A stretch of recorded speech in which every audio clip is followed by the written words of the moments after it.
She loved James Dean before the world knew his name. She was 22.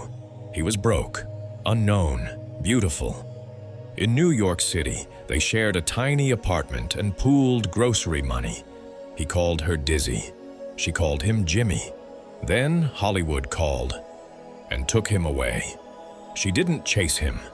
Instead, Liz Sheridan packed her bags and moved to the Caribbean. For an entire decade, while James Dean became a legend. She was dancing in nightclubs in St. Thomas, playing piano in bars across Puerto Rico, building a quiet life, on her own terms. In September 1955, James Dean died in a car crash. He was 24 years old. The last thing he ever said to her, "Nothing's lost between us, it never will be." She carried those words for the rest of her life. In Puerto Rico, she fell in love again. A jazz trumpeter named Dale Wales. They raised a daughter, built a real life, not famous, not glamorous, just real.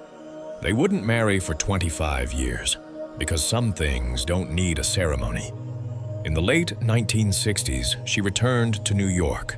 Cabarets, small theater roles, guest spots on TV, Hill Street Blues, moonlighting, St. Elsewhere. One of those faces you recognized but couldn't quite name. She was 57 when the first big break came. 4 seasons as the nosy neighbor on ALF. People finally knew her face, but her defining role was still coming. In 1990, at age 61, she was cast as Helen Seinfeld, Jerry's anxious, doting, unforgettable TV mom. The show was struggling. Nobody predicted what it would become. But Liz Sheridan showed up. Every time. With perfect timing. The kind of timing only 40 years of living can give you. How can anyone not like you? You're a wonderful, wonderful boy. That line became iconic. So did she. Seinfeld ran 9 seasons, one of the greatest sitcoms ever made, and she was there for all of it. When it ended in 1998, she was 69 years old. Most people would have retired. She kept working. She kept showing up. Liz Sheridan died on April 15, 2022, 5 days after her 93rd birthday, peacefully, in her sleep, in New York City. Jerry Seinfeld said she was the sweetest, nicest TV mom a son could wish for.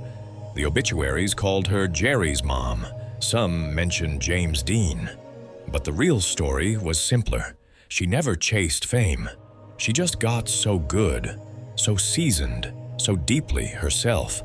That fame eventually had no choice but to find her. And when it did, she was ready. She had always been ready. She just wasn't in a hurry.